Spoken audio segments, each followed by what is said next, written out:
નમસ્તે વિદ્યાર્થી મિત્રો, હું ઠાકર મિલન. આજે આપણે ધોરણ 11 સાયન્સની અંદર જે યુનિટ નંબર 2 પરમાણુનું બંધારણ શરૂ છે, આજે આપણે એના 41મા લેક્ચરમાં વાત કરવાના છીએ મિત્રો. ઓકે, આગળ આપણે શું જોઈ ગયા છીએ તો પહેલા એમના વિશે થોડુંક જોઈ લઈએ. તો કે આગળ આપણે હાવભાવનો નિયમ, બરોબર, પોલીનો નિષેધનો નિયમ, આ બે નિયમો, નિષેધ એટલે બાકાત કરવું, બરોબર, એના વિશેની વાત કરી ગયા છીએ. આજ આપણે એનાથી આગળ વધીએ તો આવે છે હુંડનો મહત્તમ ગુણાંકતા એટલે કે ભ્રમણનો નિયમ. ભ્રમણ નિયમ છે. જો પહેલો હતો એ હું તો હાવભાવ. હાવભાવે શું કીધું આપણને તો કે કક્ષકો ભરાવાનો ક્રમ આપ્યો આપણને, 1s પછી 2s પછી, બરોબર, એ રીતના જે ક્રમ દર્શાવ્યો હતો કોણે તો કે હાવભાવે. પછી પોલીના નિષેધના નિયમમાં આપણે શું કીધું તો કે ઇલેક્ટ્રોન, બે ઇલેક્ટ્રોન હોય, બરોબર, તો એ એક સરખી કક્ષકમાં ન જઈ શકે, બરોબર. એના મુખ્ય ક્વોન્ટમાંકની ઉર્જાના તફાવત પ્રમાણે તે અલગ અલગ કક્ષકોમાં વિભાજિત થતું હોય છે. હવે જે કક્ષક છે એની અંદર ઇલેક્ટ્રોનનું ભ્રમણ કઈ ટાઈપનું હોય છે અને એ કેવી રીતના ગોઠવાય તો ભ્રમણ અલગ પડે છે અને ક્યારે તે યુગ્મન પ્રાપ્ત કરે છે, યુગ્મન, બરોબર, એવો શબ્દ આવશે જ્યારે આપણે જોઈએ છીએ. તો એની માટે હુંડનો મહત્તમ ગુણકતા એટલે કે ભ્રમણનો નિયમ આપણે સમજવાનો છે. ઓકે મિત્રો, તો જોઈએ. આ નિયમ સમાન પેટાકોષમાં ભરાતા ઇલેક્ટ્રોન સાથે સંકળાયેલ છે. કોની સાથે સંકળાયેલો છે? સમાન પેટાકોષમાં ભરાતા ઇલેક્ટ્રોન. સમાન પેટાકોષ એટલે કે ધારો કે આપણે 1s લઈએ તો 1s ની અંદર કેટલા મહત્તમ ઇલેક્ટ્રોન સમાઈ શકે તો કે આપણે જોઈ ગયા કે કોઈ એક કક્ષકમાં મહત્તમ કેટલા ઇલેક્ટ્રોન સમાઈ શકે? 2 સમાઈ શકે. તો એ કેવી રીતના સમાઈ શકે અને કેવી રીતના હોય તો એના વિશેની વાત કરવાની છે. તેને નિવેદિત કરી શકાય કે સમાન પેટાકોષ કઈ પી, ડી અને અથવા તો એફ કક્ષક. સમાન પેટાકોષ કઈ લેવાનું છે? પી કક્ષક, ડી કક્ષક અથવા તો એફ કક્ષકની કક્ષકોમાં ઇલેક્ટ્રોનનું યુગ્મન જ્યાં સુધી દરેક પેટાકોષમાં એક ઇલેક્ટ્રોન ગોઠવાતા નથી ત્યાં સુધી થતું નથી. પ્રશ્ન એવો સાહેબ, યુગ્મન એટલે શું? યુગ્મન એટલે કે બે જોડ, બરોબર, જોડ જે થાય એને શું કહેવાય? યુગ્મન. કોઈ પણ વસ્તુ હોય એની અંદર જોડ થાય ત્યારે યુગ્મન પ્રાપ્ત થાય. ઓકે, એ સમજીએ આપણે.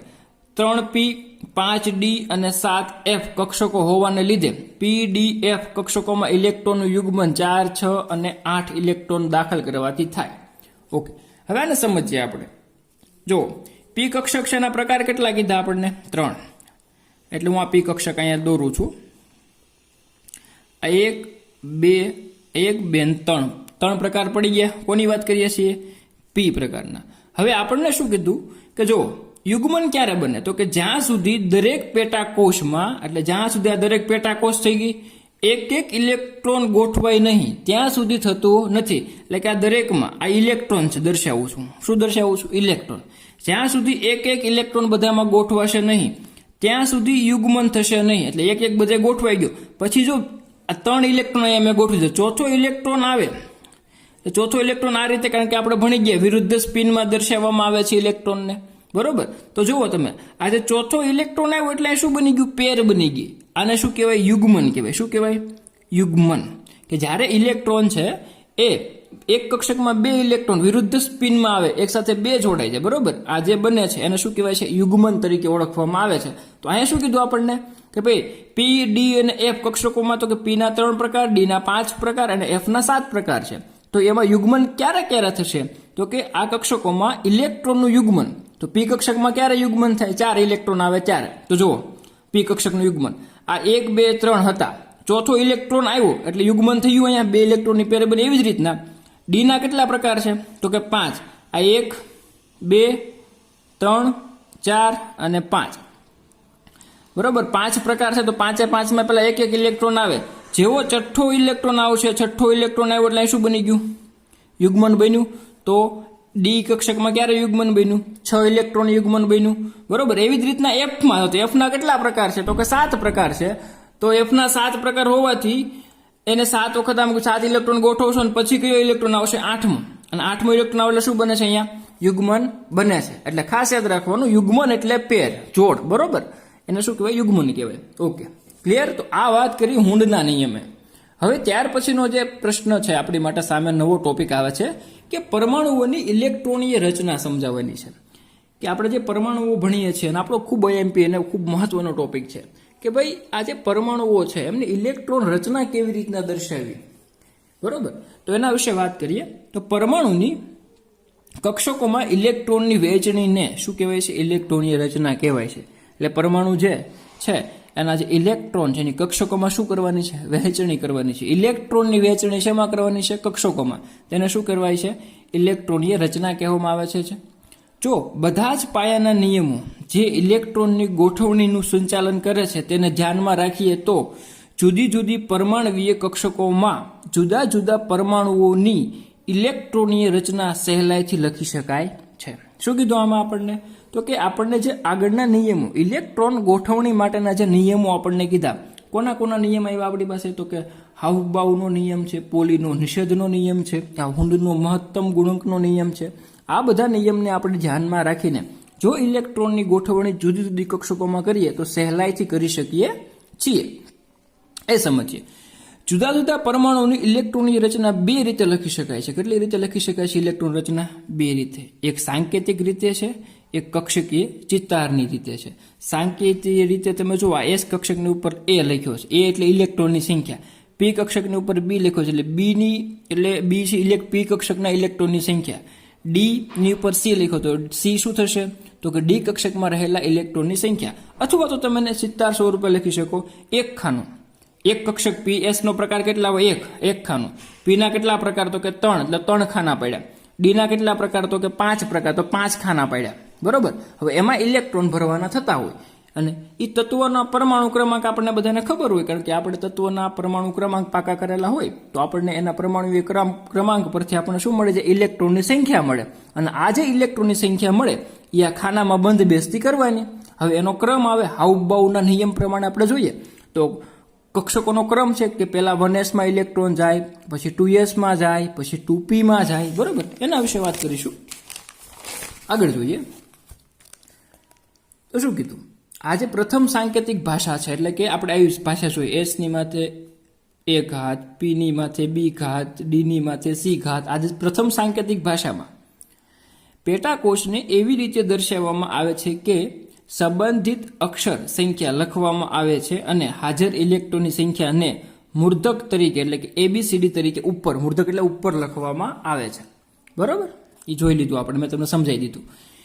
જુદી જુદી કોષની પેટાકોષોને તેમના મુખ્ય ક્વોન્ટમ અંક તેમના પેટાકોષ પહેલા લખવામાં આવે છે. એટલે કે ભાઈ આ 1s, પછી 2s, પછી 2p, તો આ જે મુખ્ય ક્વોન્ટમ અંક એના પ્રકારો આવી ગયા. s એટલે એનો પેટાકોષ આવી ગઈ, આ એનો મુખ્ય ક્વોન્ટમ અંક, એની સાથે એનો પેટાકોષ આવી ગયો.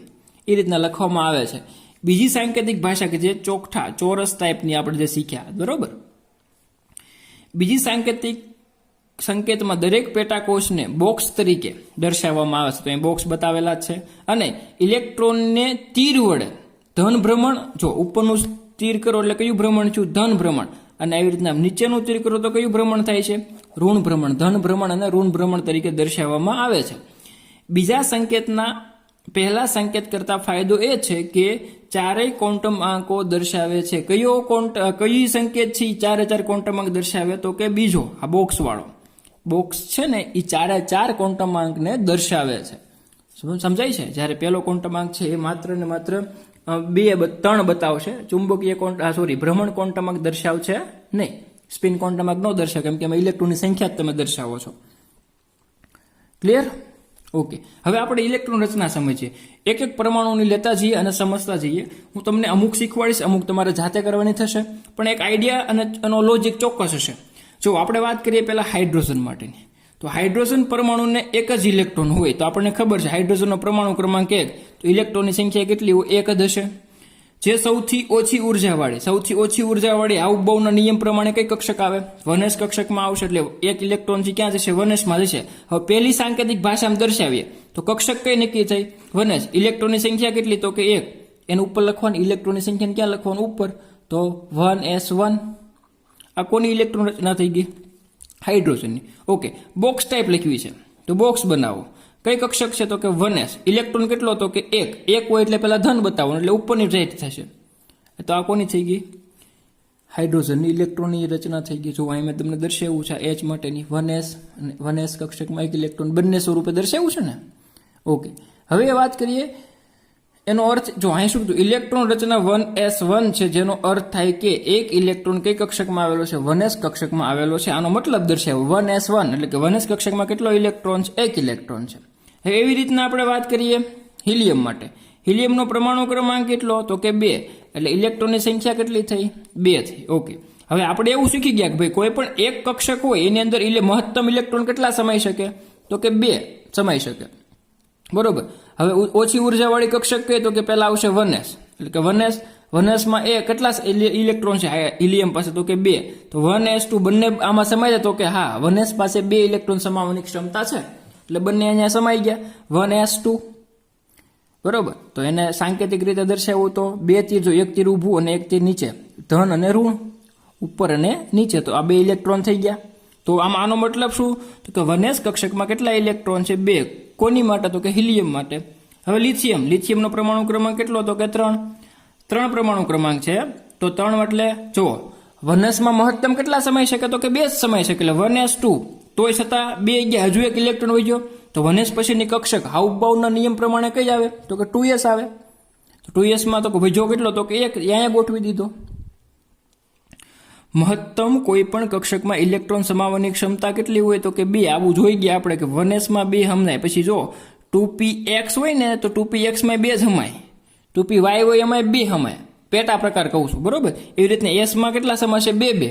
તો જો s માં 2 તો અહીંયા સમાઈ ગયા, બરોબર. હવે બીજી એની પછીની નેક્સ્ટ કક્ષક કઈ આવે, 2s હાઉસબાઉના નિયમ પ્રમાણે. તો 2s માં કેટલા સમય, તો કે એમાં 2 સમય, પણ આપણે તો ટોટલ 3 કરવાના છે, તો 2 થઈ ગયા, જો કેટલો 1. તો 1s2 2s1. 1s2 એટલે કે 1s કક્ષકમાં 2 ઇલેક્ટ્રોન છે, 2s કક્ષકમાં 1 ઇલેક્ટ્રોન છે. કોની માટે, લિથિયમ માટે. એને અહીંયા દર્શાવ્યું 1s માં તો કે 2, 2s માં તો કે 1. સમજાય છે. એવી રીતના બેરિલિયમ, બરોબર. તો એનો પરમાણુ ક્રમાંક કેટલો, તો કે 4. તો કે 4 ઇલેક્ટ્રોન સમાવવાના છે, તો કે 2 કેમાં સમાય, 1s2 માં, 1s2. પછી બીજા તો કે 2s2 છે, બરોબર, 2s1 એટલે કે એમાં 2 સમાશે, એટલે 2s2, 1s2 2s2, 2 ને 2 કેટલા થઈ ગયા, 4 થઈ ગયા. ઉપર હોય ઇલેક્ટ્રોનની સંખ્યા દર્શાવે, તો થઈ ગયા. એને દર્શાવો તો કે 1s માં 2, 2s માં 2. એવી રીતના લ્યો આપણે બોરોન પરમાણુ ક્રમાંક, તો કે 5, એટલે કે એમાં કેટલા ઇલેક્ટ્રોન સમાવવા પડશે, તમારે 5 સમાવવા પડે.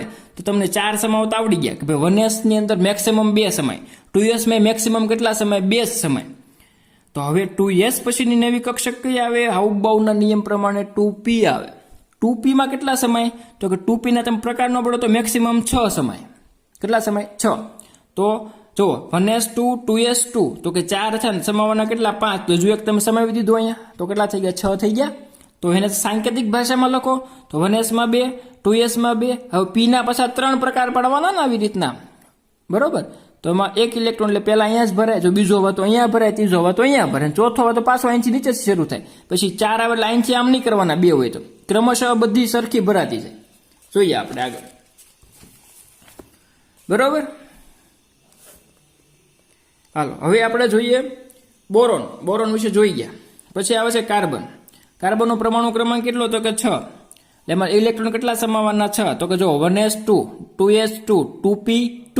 કેમ 2p2 કર્યું, તો કે 1s માં 2 સમાય, 2s માં 2 સમાય, બરોબર. 4 થઈ ગયા, તો હજુ કેટલા ઘટે, 6 થવા, તો કે 2 ઘટે. તો 2 ઇલેક્ટ્રોન ક્યાં આપ્યા, p માં આપ્યા. તો એને સાંકેતિક ભાષામાં કેમ લખાશે, તો કે જો આ 1s, બરોબર. થોડુંક તમને દેખાય એ રીતના કરી દો. આ 1s કક્ષક છે. 1s માં કેટલા સમય, તો કે મહત્તમ 2. 2s માં કેટલા સમય, તો કે મહત્તમ 2. ટોટલ કેટલા છે, 4. તો કે બીજા 2 ક્યાં નાખ્યા તમે, 2p માં. તો 2p માં જો આ રીતના લખ્યા, ડાયરેક્ટ અહીંયા 2 છે તો અહીંયા નથી કરી નાખ્યો, ક્રમશઃ ભરાય, સમશક્તિક છે એવું આપણે ભણ્યા હમણાં. એક પેલા અહીંયા ભરાય, હવે અહીંયા ભરાશે, ત્રીજો જે અહીંયા આવશે ને પછી ચોથો નીચે આવે. એવી રીતના નાઇટ્રોજનનો પરમાણુ, કાર્બન પછી નાઇટ્રોજન પરમાણુ ક્રમાંક 7 ઇલેક્ટ્રોન સમાવવાના. તો એની ઇલેક્ટ્રોન રચના જો નાઇટ્રોજનની 1s2 2s2 2p3. p માં મહત્તમ કેટલા સમાઈ શકે, 6 સમાઈ શકે, બરોબર. તો જોઈએ એને લખો 1s2 2s2, પછી 3 ને 3 4 હતા, 5 6 ને 7, એટલે 2p માં કેટલા થઈ ગયા, 3 આવી ગયા. અને તમે 3 જ લખેલા છે જો. એની પછી oxygen 1s2 2s2 2p4. p માં કેટલા સમાણા, 4. કેમ કે આની કેપેસિટી 2 ની છે, આની કેપેસિટી 2 ની છે, આની કેટલી તો કે 6 ની છે, પણ હજુ 4 જ થયા. ઓક્સિજન 1s2 એટલે 2, આના 2 4 5 6 7 અને 8. જો 8મો અહીંયા આવ્યો, સમજાણું. પેલા 3 3 ભરાઈ ગયા. ક્રમ જોવો ફરી વખત 2 ને 2 4, પછી આ 5 6 7 અને 8મો ઇલેક્ટ્રોન ક્યાં આવ્યો? પાછો રિટર્ન છે. એવી રીતના તમે લો ફ્લોરિન તો 1s2 2s2 2p5 2p5 કેમ? તો કે 6 સમાઈ શકે, બરોબર. આ 5 6 7 8 9 ઇલેક્ટ્રોન સમાવવાના છે. તો 2 1s માં, 2 2s માં, 4 થઈ ગયા. તો 5 ક્યાં નાખવાના થશે તમારે? 2p માં. તો 1 2 3 4 અને 5. જો 2 ને 2 4 5 6 7 8 અને 9. પછી આવે નિયોન. નિયોનનો પરમાણુ ક્રમાંક 10. તો એમાં કેટલા ઇલેક્ટ્રોન હોય? 10. તો કે 1s2 2s2 2p6. જો 6 6 આવી ગયા ઇલેક્ટ્રોન p માં. તો જો 1s માં મહત્તમ 2 સમય, 2s માં મહત્તમ 2 સમય. પછી 4 છે 5 6 7 8 9 અને 10. તો હવે p માં એક ઇલેક્ટ્રોન સમાય નહીં. તો 2p પછી કઈ આવે છે? 3s કક્ષક જે 11માં, બરોબર. 11માં પરમાણુ તો અમને ખબર પડશે. તો આ રીતના મિત્રો ઇલેક્ટ્રોનની રચના લખવામાં આવે છે. તમે જાતે ટ્રાય કરજો ઇલેક્ટ્રોન રચના લખવાની અને તમને વધારે સમજાઈ જશે. ઓકે મિત્રો, તો આજે અહીંયા સુધી રાખીએ.